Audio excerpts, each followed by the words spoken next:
नाज़रीन, मियाँ रज़ा अताउल्लाह साहब भी इधर मौजूद हैं। नमाज ईद अदा की है बादशाही मस्जिद में। आपको बहुत ईद मुबारक। खैर मुबारक जनाब, खैर मुबारक। मैसेज देंगे आज जो सूरत हाल बनी हुई है हमारे माशरे में, हमारे मुल्क में। हमें यूनिटी की बहुत ज़रूरत है, अपने तकब्बर को छोड़ने की बहुत ज़रूरत है, हमें एक दूसरे से प्यार मोहब्बत करने की बहुत ज़रूरत है। यही मौलाना साहब ने अपने ख़िताब में कहा है कि यूनिटी, मोहब्बत, प्यार, और फ़लस्तीन के लिए स्पेशली हमें बड़े उसके लिए दुआओं की भी ज़रूरत है और चीज़ों की भी बहुत ज़रूरत है। इस टाइम लाखों लोगों ने तो ईद कुर्बानी की है, लेकिन लाखों लोग ऐसे भी हैं जो कुर्बानी नहीं कर सके, माशी मुश्किलात का शिकार है। हमारा मुल्क वो तरक्की नहीं हासिल कर सका जो ख्वाब देखा गया था। क्या आप कहना चाहेंगे? उसके अंदर ये है कि जिन्होंने की है कुर्बानी वो अपने भाइयों को साथ लेके चलें, अपने जो कम तबके के लोग हैं उनको साथ लेके चलें, उन्हें अपने फ्रिजों में गोश्त ना रखें, उसको बांटें, लोगों को खुशियाँ दें। मेरे वालिद साहब भी ये कहते थे कि यार ये ईद का त्यौहार, हम तो सारा साल गोश्त खाते हैं, ये उनके लिए है जिनको गोश्त मिलता नहीं है, तो अल्लाह उनको आपके तफ़ैल ये गोश्त दे रहा है, चीज़ें दे रहा है, तो उनको भेजें, उनको ईदी भेजें, उनको चीज़ें भेजें, उनको खुशियाँ दें। खुशियाँ बहुत ज़रूरी हैं और ये खुशी का ही पैगाम है।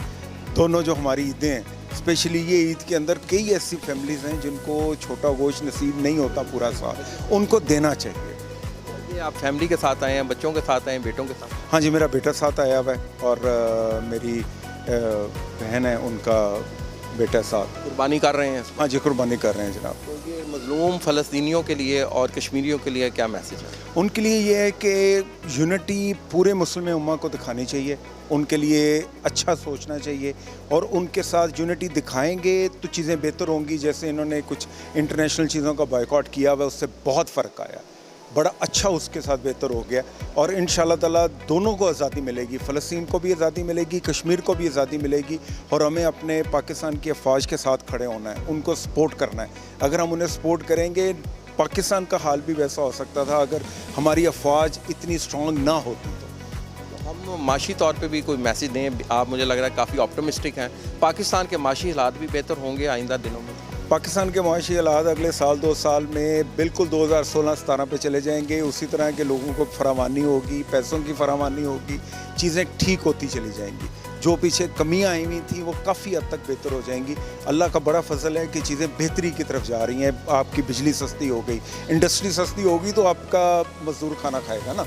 जब चीज़ें एक्सपोर्ट करेंगे, कुछ भेजेंगे तो खाना खाएंगे। अब कोई कंस्ट्रक्शन की चीज़ें चली हैं, बाकी चली हैं, तो अगले ऑप्टिमिस्टिक रहें, अपने आप को पॉजिटिव रखें। इंशाल्लाह ताला अगले आप 6-8 महीने के अंदर बहुत फ़र्क देखेंगे। शहबाज शरीफ साहब ने सनतकारों के लिए बिजली के रेट भी कम किए हैं और हालिया दिनों में पेट्रोल की कीमत भी कम की है। आइंदा दिनों में भी आवाम को रिलीफ मिलता नज़र आ रहा है आपको? जी बिल्कुल मिलता नज़र आ रहा है और वो देंगे, उन्होंने देना है, वो आए हुए हैं, वोट लेके आए हुए हैं, देना भी चाहिए, देंगे भी और उनकी सोच भी यही है कि उन्होंने देना है ये वाला। और इंशाल्लाह ताला अल्लाह खैर करेंगे, वो बरकत ही सारी उसके लिए पड़ेगी। सिर्फ लोगों को पॉजिटिव होने की ज़रूरत है। सर, नाम क्या था आपका? मियाँ रज़ाक। बहुत शुक्रिया रज़ाक साहब। नाज़रीन, गुफ्तगू सुनी मियाँ रज़ाक साहब की और बड़े ऑप्टिमिस्टिक हैं, उनकी सोच बड़ी ऑप्टिमिस्टिक है और वो यही सोच रहे हैं इस हवाले से कि